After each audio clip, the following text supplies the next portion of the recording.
నమస్తే. వైనాట్ 175 అనే దాని వెనక చాలా పెద్ద కుట్ర ఉంది అని చెప్పేసి పురంధేశ్వరి కామెంట్ చేశారు. మరి దీని గురించి మనతో మాట్లాడడానికి సీనియర్ జర్నలిస్ట్ జగదేవ్ గారు ఉన్నారు. ఆయన అడిగి తెలుసుకుందాం. నమస్తే సార్. నమస్తే అమ్మా. సార్, ఇప్పుడు పురంధేశ్వరి ఒక కామెంట్ చేశారు. జగన్ 175 సీట్ల వెనక ఒక పెద్ద కుట్ర ఉంది అని చెప్పేసి అంటున్నారు. నిజం అనుకోవచ్చా? మరి అంటే జాతీయ పార్టీ అధ్యక్షురాలుగా ఆవిడ చెప్పారు కాబట్టి ఆవిడకి తెలియాలి కొంతవరకు. అంటే ఇది ఇప్పుడు కాదు, 2019లో 151 వచ్చినప్పుడు కూడా చాలామంది ఇదే సందేహం వ్యక్తం చేశారు. ఎందుకంటే జగన్మోహన్ రెడ్డి గారు ముఖ్యమంత్రి అవడంలో తప్పులేదు, కానీ చంద్రబాబు నాయుడు గారి మీద అంత వ్యతిరేకత లేదు. మరీ 23 స్థానాలకే పరిమితమయ్యే అంత వ్యతిరేకత అయితే లేదు. చెప్పాను, ఒక 60 స్థానాల వరకు జనసేన కలిసి పోటీ చేయడం వల్ల కొన్ని ఓడిపోయాయని కదా. అవును, కాకపోతే కొంతమంది విశ్లేషకుల అభిప్రాయం ఏంటంటే ఇక్కడ తెలంగాణలో కానీ ఆంధ్రలో కానీ రెండు దగ్గరలో కూడా కొన్ని సెట్టింగ్లు చేయాయని అంటారు. మరి ఆ సెట్టింగ్లు ఏంటనేది ఎవరు ఓపెన్గా చెప్పరు. ఇప్పుడు ఆవిడ జాతీయ పార్టీకి సంబంధించిన రాష్ట్ర అధ్యక్షురాలు కాబట్టి ఆవిడకి తెలుసు, ఏం తెలుసో చెప్పలేం. ఎందుకంటే ఆవిడ ఆల్రెడీ జగన్మోహన్ రెడ్డి గారి మీద ఇసుక ర్యాంపుల గురించి లేఖ రాశారు సెంట్రల్కి. అలాగే మద్యం ఏదైతే ఉందో స్కాములు, అదైతే ఓపెన్గా రాసేశారు ఆవిడ. ఆ తర్వాత సుప్రీంకోర్టుకు కూడా లేఖ రాశారు ఆవిడ. ఈయన కేసు సంబంధించి 10 ఏళ్ళుగా బెయిల్ మీద బయట తిరగడం ఏంటి, ఎంతవరకు వచ్చింది ఏంటి అన్నట్టు కూడా లేఖ రాశారు. ఇంకా అదే ఇసుక ర్యాంపులు, మద్యంది అయితే డైరెక్ట్గా ఆవిడ ఎట్లాగే ప్రజల్లోకి వెళ్తున్నప్పుడు తాడేపల్లిగూడెం ఎక్కడ ఒక షాప్కి వెళ్ళారు. వెళ్ళి బాబు ఇది ఎంత, దీనికి ఏమైనా క్యూఆర్ కోడ్ ఉందా? లేదు. క్యూఆర్ కోడ్ కానీ యూపీఐ కోడ్ ఈ ఆప్షన్ లాస్ట్ 1 year నుంచే పెట్టారంట, గత 4 ఏళ్ళలో లేదు. Only cash and carry. So ఇదంతా బ్లాక్ మనీ. ఏమవుతున్నట్టు బయట షాపులా లేవు, ఓన్లీ గవర్నమెంట్ యారెక్స్ షాపులు, గవర్నమెంట్ మద్యం షాపులు మాత్రమే ఉన్నాయి. వాటిలో కూడా డబ్బులు ఇచ్చి కొనుక్కోవాలి. వీటి మీద లేఖ రాశారు. సో ఆవిడ తర్వాత బీజేపీ ప్రభుత్వంలో కూడా కేంద్ర మంత్రిగా కూడా చేసిన అనుభవం ఉంది కాబట్టి ఆవిడ మంచి స్పోక్స్ మ్యాన్ కూడా, మంచి వక్త, బాగా మాట్లాడతారు.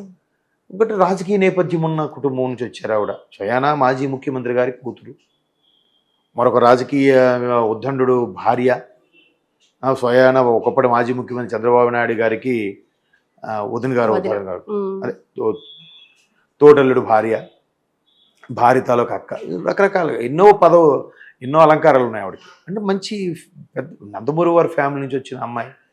బట్ ఆ స్థాయిలో ఆవిడ గ్రిప్ కూడా ఉంది నేషనల్ లెవెల్లో. బట్ ఆవిడకి తెలిసిన లీడ్స్ ఏమిటన్నది మనకు తెలియదు. ఇంతకుముందు కూడా మేము జనసేనతో కలుపుకుపోతాము, వెళ్ళే ఆలోచనలు ఉన్నామన్నట్టు కూడా ఒక స్టేట్మెంట్ ఇచ్చారు ఆవిడ. బట్ ఇప్పుడు అది ఎంతవరకు వాస్తవం అనేది ఇంకొద్ది రోజుల్లో క్లారిటీ వస్తుంది. అందుకే అంటున్నాను, ఇప్పుడు ఈ 151 స్థానాలు వచ్చాయంటే అంత స్థాయిలో వ్యతిరేకత అయితే చంద్రబాబు నాయుడు గారికి లేదు. అప్పట్లో ఆ క్యాపిటల్ స్టార్ట్ చేశారు, అసలు హైయెస్ట్ అర్బన్ ఏరియా అనేది గ్యాదర్ చేశారు. అది కూడా రైతులకు కొంత ఒప్పందం ఒప్పించి ఎంత ల్యాండ్ ఎక్విజిషన్ అనేది చాలా రికార్డ్ అంట. అది ఒకసారి నాకు కూడా తెలియదు. కేటీఆర్ గారు ఒక స్పీచ్లో కూడా చెప్పారు, ఇప్పటి వరకు వరల్డ్లోనే highest urban area land pulling acquisition ఆ క్రెడిట్ అమరావతి చంద్రబాబు నాయుడుకే. అది ఇప్పుడు అవ్వలేదు కాబట్టి capital, next highest urban area హైదరాబాదే వస్తుంది అని చెప్పారు ఆయన. అంటే అంత చాకచక్యంగా ఎవరికి పూర్తి స్థాయిలో అమౌంట్ ఇవ్వకుండా మీకు ఉద్యోగాలు ఇస్తామో, లేదంటే మీకు భూమికి సరైన విలువను కట్టిస్తామో, లేదా దీని ద్వారా అభివృద్ధి అయినప్పుడు మీరు దీంట్లో భాగస్వామ్యం అవుతారనో, మొత్తానికి ఆయన ఏదో ఒప్పించి ఆ ల్యాండ్ ఎక్విజిషన్ చేశారు. అంత ల్యాండ్ని ఎవరు ఇస్తారమ్మా? అది ఎంత టాలెంట్ ఉండాలి అలా ఒప్పించగలగాలంటే. అలా ఒప్పుకున్నారు కాబట్టి ఈరోజు రైతులు సఫర్ అవుతున్నారు కాబట్టి వాళ్ళు ఇక్కడికి ధర్నా చేస్తున్నారు కదా. రాష్ట్ర వ్యాప్తంగా తిరుగుతున్నారు. తిరుపతి వెళ్ళారు కాలినడకన, ఇటు శ్రీకాకుళం నుంచి అటు చిత్తూరు వరకు తిరుగుతూనే ఉన్నారు. వాళ్ళు ఇంకా అమర నిరాహార దీక్షలు చేస్తూనే ఉన్నారు అమరావతి రైతులందరూ కూడా. అలాగే నిజంగా వాళ్ళకి కానీ అన్యాయం జరుగుంటే చంద్రబాబు నాయుడు మీద కదా కేసు వేసి ఉండారు, చంద్రబాబు నాయుడు మీద కదా ధర్నా చేసి ఉండాలి. కాదు కదా, ప్రస్తుత ప్రభుత్వం మీద చేస్తున్నారు. సో ఇవన్నిటి మీద రకమైన చర్చ జరిగితే, డీప్కి వెళ్తే చాలా జరిగాయి, చాలా మతలబులు ఉన్నాయి, కొన్ని మ్యానిపులేషన్ చేశారనే రకరకాల వార్తలు వస్తున్నాయి. దాంట్లో వాస్తవం తెలియదు, ఎవరి దగ్గర ప్రూఫ్ లేదు. ఇది ఎప్పుడు కొన్నాళ్ళకి బయటకు వస్తుంది. ఎట్లా అంటే ఆ మధ్యకాలంలో ఇలాగే ఒక ఆయన చెప్పారు, మన రతన్ టాటా గారు, మేము అప్పుడులో ఒక ఎయిర్ ఇండియాకి సంబంధించిన ఏవియేషన్ కేసును మేము ట్రై చేస్తే అప్పట్లో ఉన్న కేంద్ర మంత్రి మాకు అమౌంట్ అడిగారు, ఇవ్వలేకపోయామని. వెంటనే మీడియా వాళ్ళని అప్పుడు కాంగ్రెస్ హయాంలో పనిచేసిన ఆ ఏవియేషన్ మినిస్టర్ ఎవరున్నా వాడిని పట్టుకున్నారు. అంటే నాకు ఆయన ఏం రాలేదని అన్నాడు. ఇవేంటంటే కొన్నాళ్ళ తర్వాత బయటకు వస్తాయి.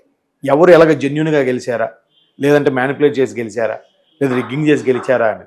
సో అలాగా ఈవిడ అన్ని దాంట్లో ఈవిడికి ఏదో సెంట్రల్ స్థాయి, ఇప్పుడు సామాన్యుడికే అరే ఇట్లా ఉందట్రా అట్లా ఉందట్రా అనుకున్న నేపథ్యంలో ఆ స్థాయిలో ఉన్న వ్యక్తికి ఎందుకు తెలియకుండా ఉంటాయి? కొన్ని కొన్ని లీడ్స్ తెలుస్తాయి. ఆ తెలిసినవి ఏం చెప్తారంటే వాళ్ళు చూచాయిగా వదులుతారు. మనలాంటి వాళ్ళకి మనం నచ్చింది మనం ఊహించుకోవడానికి పిచ్చి అయిపోతాం. ఏం జరుగుండొచ్చు అంటే ఈవీఎంలు ఏమైనా ట్యాంపరింగ్ చేశారా, లేదంటే ఈవీఎంలు ఏమైనా మార్చేశారా, లేదంటే ఏది కొట్టినా నొక్కినా కూడా ఒకే గుర్తుపడేలాగా ఏమైనా సెట్ చేశారా, ఇలా రకరకాల అనుమానాలు వస్తాయి. ఆవిడ పూర్తి స్థాయిలో చెప్పరు, జస్ట్ స్టేట్మెంట్ ఇస్తారు. ఇప్పుడు మొన్న తెలంగాణ ఎన్నికల్లో కూడా రేవంత్ రెడ్డి గారు కార్యకర్తల్ని పదే పదే చెప్పారు, మనం చాలా జాగ్రత్తగా ఉండాలి, చాలా అలర్ట్గా ఉండాలని. ఇంకా రేపు కౌంటింగ్ అంటే ఈరోజు ఒక వ్యాన్ వెళ్తుందంట. ఆ వ్యాన్ ఏంటనేది కొంతమంది కాంగ్రెస్ కార్యకర్తలు వెంబడించారు. ఆ వ్యాన్ నిండా కూడా ఈవీఎం మిషన్లు ఉన్నాయి. అవేంటవి? సరిగ్గా ఎక్కడైతే ఈ ఓట్లు పోలైన ఈవీఎం మిషన్లు ఉన్నాయో ఆ గోడౌన్కి తీసుకెళ్తున్నారట ఖాళీవి. ఎందుకు అని చెప్పి వీళ్ళు పట్టుకొని పోలీసులకు ఇన్ఫార్మ్ చేసి, వాళ్ళతో పాటు పోలీసుల బృందం ఉంది, మిగతా మీడియాకు కూడా పిలిచి అంత హడావిడి చేశారు. చేస్తే లేదు ఖాళీవి జస్ట్ డంప్ చేయడానికి వెళ్తున్నాం. డంప్ చేయడానికి ఆల్రెడీ ఈ పోలింగ్ అయిన బూత్లకి ఎందుకు తీసుకెళ్లారనుకున్నారు? అంటే మీరేమైనా రీప్లేస్ చేయాలనుకున్నారా అని చెప్పి ఒక కాంగ్రెస్ నాయకుడు కూడా ప్రశ్నించాడు. ఖాళీవి నిండు రీప్లేస్ చేసేసి అదే నిండు పోలైన తీసేసి ఖాళీ పెట్టారనుకోండి, కొన్ని పోతాయి కదా, పోలవు కదా, ఇంకా అవి కౌంటింగ్ రావు కదా, అప్పుడు ఓడిపోతారు కదా. ఇవాళ కూడా జస్ట్ మ్యాజిక్ మార్క్ కన్నా ఒక 3-4 సీట్లు ఎక్కువ ఉన్నాయి అంతే కదా కాంగ్రెస్కి. అందుకు ఆయన భయపడుతూ చాలా జాగ్రత్తగా ప్రభుత్వంలో ఉన్నోళ్ళు ఏదైనా చేయొచ్చు అని కూడా రేవంత్ రెడ్డి గారు చెప్పి ప్రెస్ మీట్ కూడా పెట్టి చెప్పారు ఆయన. అంటే నేను ఒక ఎగ్జాంపుల్ చెప్పాను. పురంధేశ్వరి గారు అన్న మాటలో ఒక వాస్తవం అంటే మేబీ ఇలా కూడా జరిగి ఉండొచ్చు, అలా కూడా జరిగి ఉండొచ్చు. బట్ ఆవిడ లీడ్ ఇవ్వలే, మనకు ఒక అదో ఇట్లా ఇచ్చేసి వదిలేశారు. ఫ్యూచర్లో ఆవిడ మళ్ళీ ప్రెస్ మీట్ పెట్టి చెప్తారేమో చూడాలి. ప్రభుత్వం ఇవాళ గవర్నమెంట్లో ఉన్నోళ్ళు చాలా చేస్తారండి. అందుకే ఎలక్షన్ కమిషన్ కోడ్ అమల్లోకి రాగానే ఫస్ట్ చీఫ్ సెక్రటరీని డీజీపీని మార్చేస్తారు. వాళ్ళిద్దరిని కీ రోల్, అడ్మినిస్ట్రేషన్ అంతా chief secretary, law and order అంతా కూడా డీజీపీ హేమ. వీళ్ళిద్దరిని మార్చారనుకోండి, ఒక పదవిలో ఉన్న వాళ్ళు ముందు ఎవరికి చెప్తారు? డీజీపీ ఫోన్ చేసి వాడు వినట్లేదా చూడ కమిషనర్, లేదా ఎస్ఐ వినట్లేదా, సిఐ వినట్లేదని చెప్తారు. చీఫ్ సెక్రటరీగా పిలిచి వాళ్ళిద్దరిని చేస్తారనుకోండి, కొత్త వాళ్ళు వచ్చారనుకోండి, ఏం మాట్లాడతారు? పైగా కొత్త వాళ్ళు సీనియర్సే వస్తారు, సీనియర్ మోస్ట్, వాళ్ళంతా సెంట్రల్ లెవెల్లో ఉంటారు. కానీ ఇక్కడ వాళ్ళకి ఎవరికి భయపడరు, వాళ్ళు వాళ్ళని ఎవరిని లెక్క చేయరు. అవసరమైతే మేము డెప్యుటేషన్ మీద బయట ఊరు వెళ్ళిపోతాం అన్నట్టుగా ఉంటారు. సో అందుకు ఎలక్షన్ కమిషన్ కూడా చాలా జాగ్రత్తగా తీసుకుంటుంది. ఈ మధ్యగా మళ్ళీ ఇంకో కొత్త ఇది ఏంటంటే 23 లక్షల ఓట్లు కొత్తగా యాడ్ అవ్వబోతున్నాయంట. ఓటు హక్కు తెచ్చుకున్న వాళ్ళు ఉన్నారంట ఈ సంవత్సరం ఆంధ్రాలో. సో అవి ఉన్నాయా లేవా, వాళ్ళందరికీ ఓటు హక్కు కల్పిస్తారా, లేదా పాత వాళ్ళు కూడా 8 లక్షల ఓట్లు గల్లంతయ్యా అంటున్నారు.